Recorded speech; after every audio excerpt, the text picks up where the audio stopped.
सहारा prime news से गुलजार शकील, कस्बा भोगांव, जिला मैनपुरी से। आप देख रहे हैं सहारा प्राइम न्यूज़। आओ चलते हैं आज की खास खबरों की तरफ।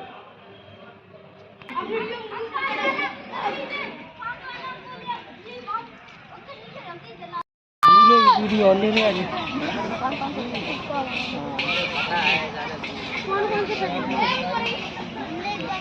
फोटो खींच ली भैया ने दिखा। क्या नाम है आपका? शाहनवाज अहमद खान। शाहनवाज जी, आपका अद्दा मियाँ के उर्स से क्या ताल्लुक है? अदर में सरकार रहमतुल्लाह अलैह सरकार हमारे और बाबा सगल बाबा साहब हैं। मैं उनके ख़ानदान से निस्बत रखता हूँ और इस वक्त जो वहाँ से सिलसिला वहाँ जो चला आ रहा है, हाजी मौलवी शाह अब्दुल गनी खान साहब रहमतुल्लाह अलैह के बाद जनाब शाह अब्दुल गफ्फार खान साहब, उनके साहबजादे जिन पर एक गद्दी नशीनी आई, और उनके बाद जनाब अब्दुल जलील खान साहब रहमतुल्लाह अलैह सरकार, जिनके पास खिलाफत जब बाद में आई, और उनकी पर्दा करने के बाद हमारे पीर मुर्शिद जनाब क़िबला हाजी मोहम्मद तोहा खान साहब रहमतुल्लाह अलैह पर एक गद्दी नशीनी आई। अब उनके बाद इस कार्यक्रम को, इस कोर्स के सब रख रखाव को हमारे ही द्वारा किया जा रहा है। आप उनकी कौन सी पीढ़ी में आते हैं? हम इस वक्त उनकी 5वीं पीढ़ी में हैं। तो ये उर्स कब से शुरू होता है और कब तक चलता है? क्या क्या कार्यक्रम होते हैं उर्स में? उर्स का आगाज़ 24 दिसंबर को हो जाता है और शाम को मिलाद शरीफ होती है। उसके बाद जो है 25 तारीख को मेहमानों का बाहर से आना जाना, जहाँ के दूर दराज से, यहाँ तक कि विदेशों तक से लोग आते हैं, उनकी भी शिरकत रहती है यहाँ पर और वो हाजिर होते हैं। यहाँ प्रोग्राम चलता है पूरा, तो यहाँ पर उसके बाद प्रोग्राम पर फातह ख्वानी होती है, फिर उसके बाद लंगर खाना होगा। खाने के बाद सब लोग मज़ार पे हाज़िरी देते हैं। इसी क्रम में चलता है 25, 26, 27।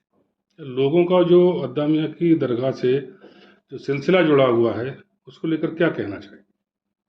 सिलसिला जो जुड़ा हुआ है वो वाकई में बहुत यहाँ पर हिंदू मुस्लिम एकता का बहुत बड़ा प्रतीक कहा गया है, क्योंकि उन्होंने अपने जीवन काल में एक रामचंद्र जी करके आए थे, जिनकी समाधि आज फतेहगढ़ में है, उनको इस चीज़ से नवाजा था।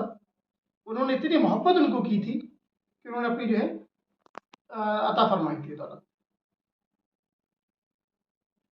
और कुछ पूछना?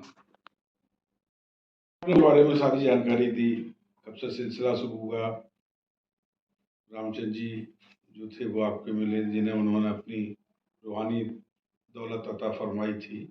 तो ये उर्स की शुरुआत आपने कब से की थी? कितने साल हो गए उर्स चलते हुए? इस उर्स की शुरुआत लगभग सन 1910 से हुई है, जिसमें वो चंदी लोग आया करते थे, घर पर ही हो जाया करता था।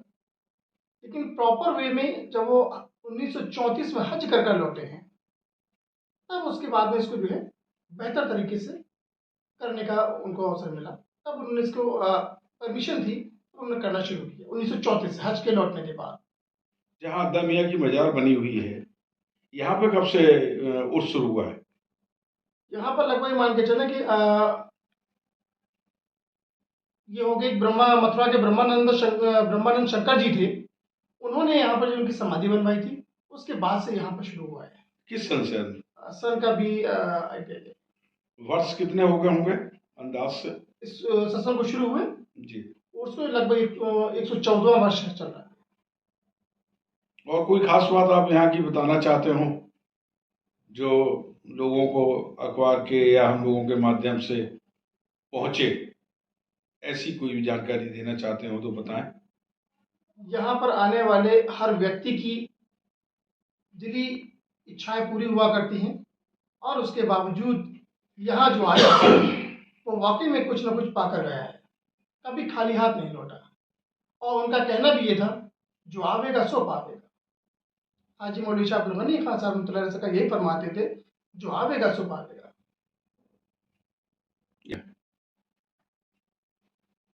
अद्दा मियाँ का जो उर्स चल रहा है और उसमें कई जगह चलने लगा है, आखिर आदमी किससे अद्दा मियाँ से जुड़ने के बाद में कहाँ पहुंचे? पहले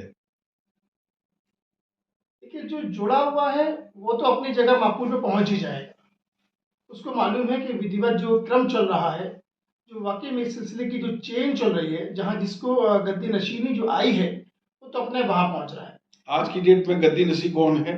जैसे कि जो है शिजरा क्रम में अगर हम बात करें तो जैसे कि मैं बता चुका हूँ कि हाजी मौलवी शाह अब्दुल गनी खान साहब के बाद अब्दुल गफ्फार खान साहब उनके साहबजादे, उन पे आई थी।